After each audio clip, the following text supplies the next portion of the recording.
ஒரு பசுமையான காட்டில் ரியோ என்ற வேகமான முயலும் டிமோ என்ற மெதுவான ஆமையும் வாழ்ந்து வந்தனர். ரியோ எப்போதும் தன் வேகத்தை பற்றி பெருமைப்பட்டுக் கொள்வான். டிமோ இயற்கையை ரசித்து மெதுவாக நடப்பதை விரும்புவான். ஒரு நாள் ரியோ டிமோவை பார்த்து, "நீ ரொம்ப மெதுவா நடக்கிறாய், உனக்கு எப்போதும் தாமதம்தான்" என்று சிரித்தான். டிமோ அமைதியாக சிரித்துக்கொண்டு, "மெதுவாக நடந்தாலும் இலக்கை அடைய முடியும் நண்பா" என்றான். அப்போது ரியோ, "நாம் ஓட்டப் போட்டி போடலாமா" என்றான். காட்டு விலங்குகள் எல்லாம் மகிழ்ச்சியுடன் போட்டியை பார்க்க கூடியது.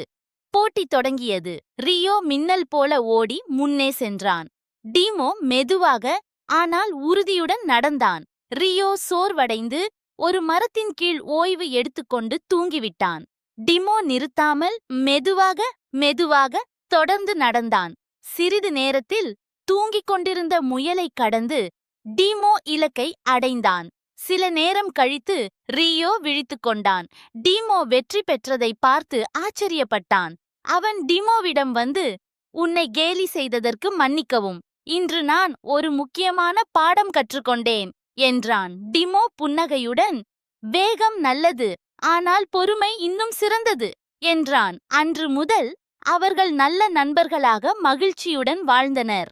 மெதுவாகவும் தொடர்ந்து முயன்றால் வெற்றி நிச்சயம் கிடைக்கும் குழந்தைகளே.